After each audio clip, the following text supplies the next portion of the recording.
Friends like you, I've been staring at this calendar with disbelief. Can you believe it? June is pretty well burnt up. And you told yourself in June that you were going to exhale. Remember that? Remember when you said, okay. You've been telling yourself since September, since February, when the personnel situation, that thingy, that you couldn't talk to anybody about, finally got resolved.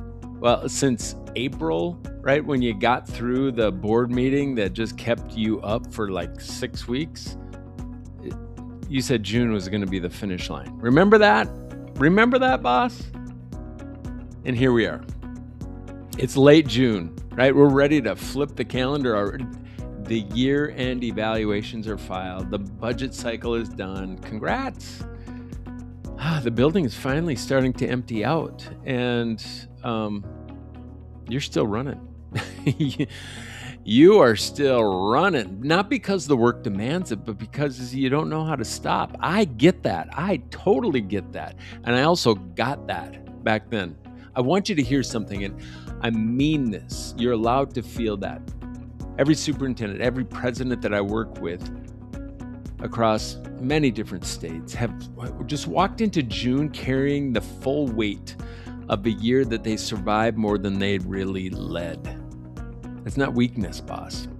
That's just what the indefinite sacrifice contract does to the best leaders in education. Yeah, I gave it a name, and summer doesn't fix it. It just gives it someplace else to hide. And that's what I want to talk about today, because the stakes are really high, and your recovery, it's not where it needs to be. Yeah.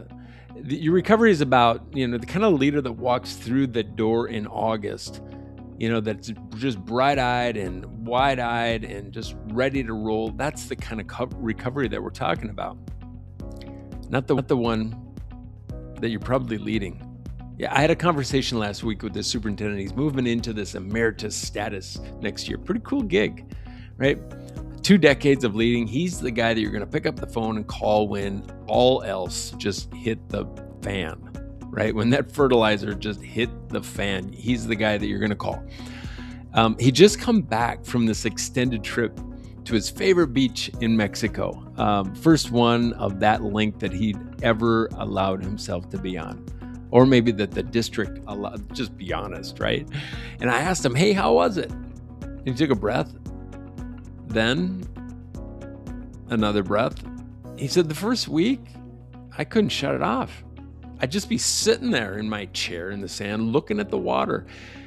And I'd be running the budget assumptions in my head still, replaying a board decision from like 3 years ago, like I could change it from the beach.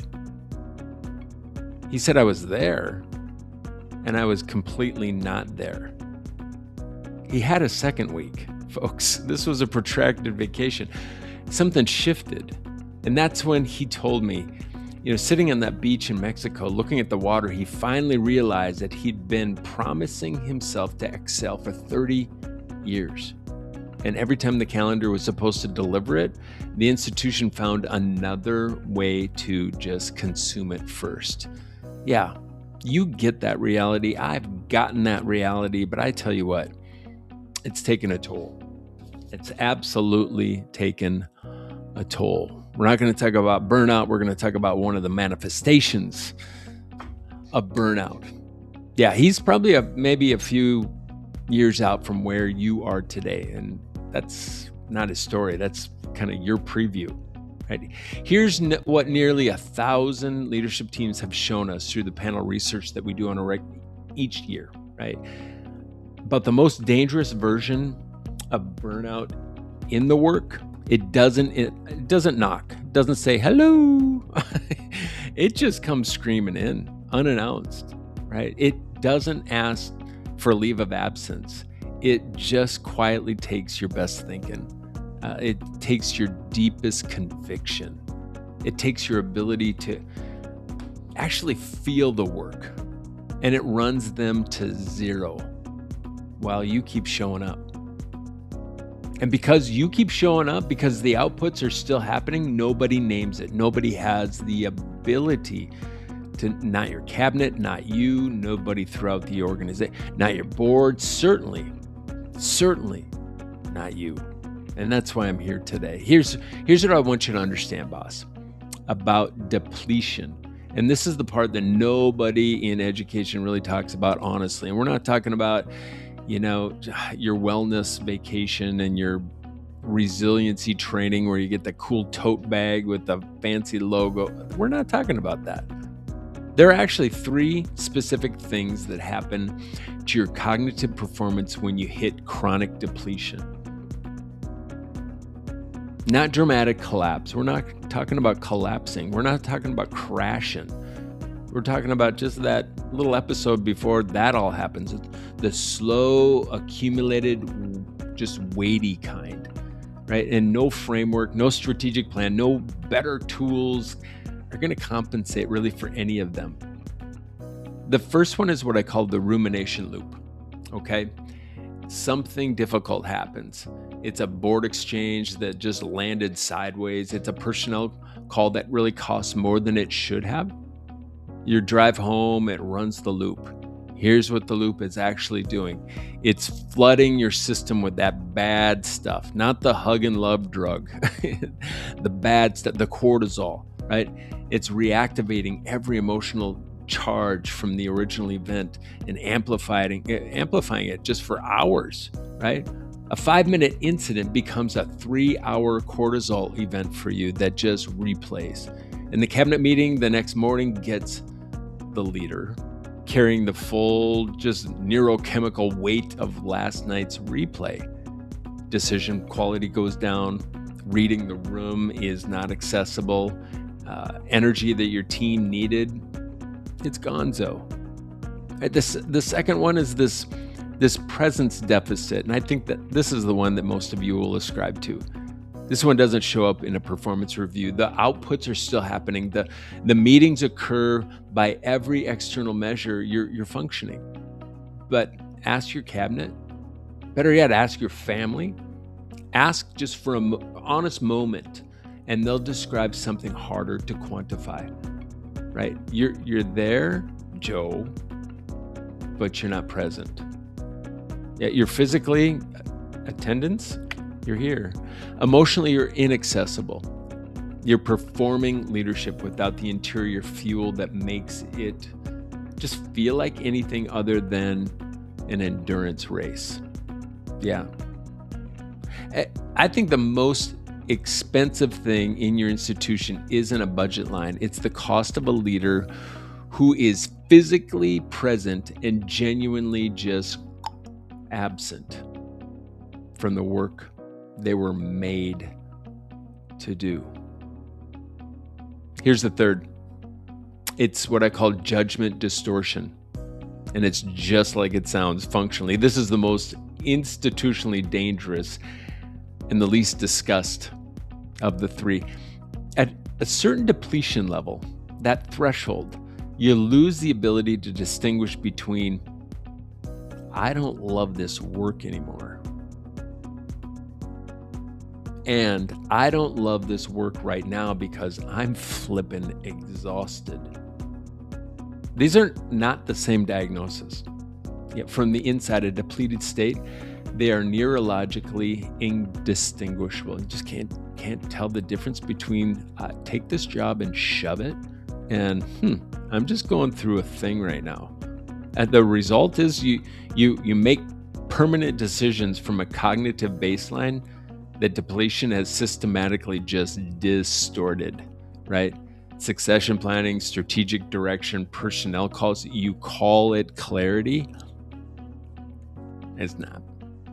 It's not. I know a leader who spent the better chunk of the year convinced that he didn't love the work anymore.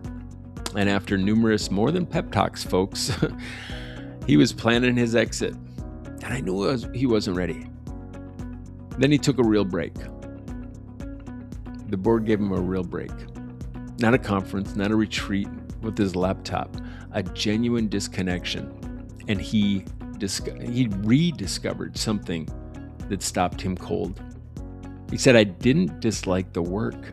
I just hadn't actually rested in so long that exhaustion had become my identity. I knew no different. I couldn't tell the difference between the work being wrong and me being just empty. That's what it was. Recovery is not just rest, folks. It's the only diagnostic that tells you the truth about whether you still love what you're doing. Everything else, every situation, every strategic plan, every conversation with a peer is filtering through a lens of depletion, just a depleted nervous system, right? You just can't see clearly from the inside of exhaustion. That's the brutal truth. Yeah, and folks, there's only really one thing that you need to do in order to keep that preferred parking spot. You got to make great decisions, and when you're exhausted, you can't.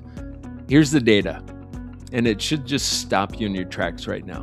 When researchers ask people near the end of their lives what they wish they'd done differently, this is some of Bonnie Ware's stuff if you've studied some of her work as a palliative care nurse. 5 themes. I wish I would have stayed a little closer to my friends. I wish I would have just said what was on my mind or what I actually felt. I wish I would have just lived on my own terms and not on the terms of everybody else. I wish I would have let myself be happy. And the one that I want you to hear most loud and clear right now, I wish I had worked, less. I wish I had worked less, not worked differently, not found better work, just less from people who loved really what they did. That's not a data point about laziness. That is a data point about a finish line that was never defined. Yet the conditions of a leader, it's the ceiling, if you think about it. It's the ceiling of the institution, not the strategic plan, not the cabinet composition, not the board relationship. The condition of a person doing the leading sets the upper limits on everything the institution is capable of producing, which means this summer is not a break from the work of leadership. It is the most important leadership work of the year, boss. This is your most important season right now. Yeah, I hope you're wearing comfy shoes. Because here's one move you can make before you leave for that 4th of July break. Finish the sentence on paper, not the device, on paper. Write it down. I will have permission to fully exhale when, fill in that blank. I will have permission to fully exhale when, and if what you write is a moving target, know what I mean by that?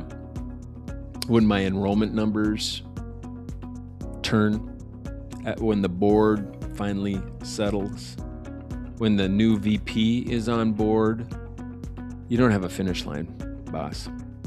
You have an indefinite sentence with no parole date. Yeah, pretty serious stuff. Write something specific. Write a date. Write a condition. Then treat it like a board commitment.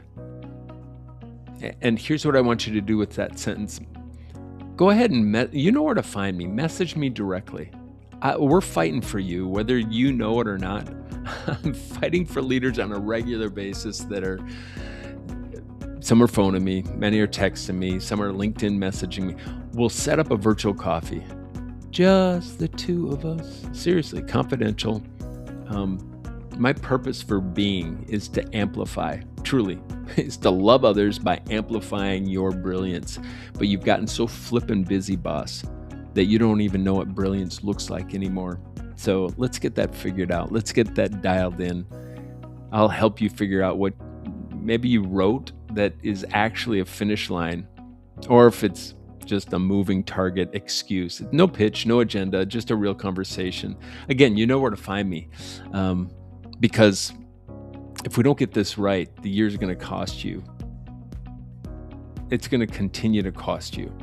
So message me directly. Let's get that thing on the calendar. And if what you need isn't in a conversation, if your cabinet just needs the work done, systemically together and you haven't landed on, we've done a lot of things together as a cabinet and everybody can report lots of stuff, lots of experiences, but not a whole lot of behavior change. Let's talk about the Team Institute. It's a full academic season together of sequential programming that's all about competency-based.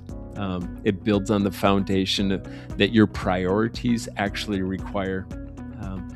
Just a little factoid, the outcomes from 47 piloted teams, we're seeing 3x performance improvement, 29% higher engagement as a team, 27% better organizational outcomes. And it's not a retreat. It's not just going to a conference together. It's architecture, it's structure, it's your system. higherperformancegroup.com. Check out the Team Institute. And we've got new cohorts that are just launching for this fall, 26-27. You'll want to jump into that. You can also comment below with one word, of the real word, please, not the board report version word, for how you actually feel right now in late June, the end of this fiscal year. Your answer just gives, I think, other leaders permission to be honest as well. We need a bit more honesty so we can be more bold and more brilliant in the days ahead. That matters more than boss. So let's continue building and let's build different. And let's do it like a champ, not off your back foot. Peace, friends. I hope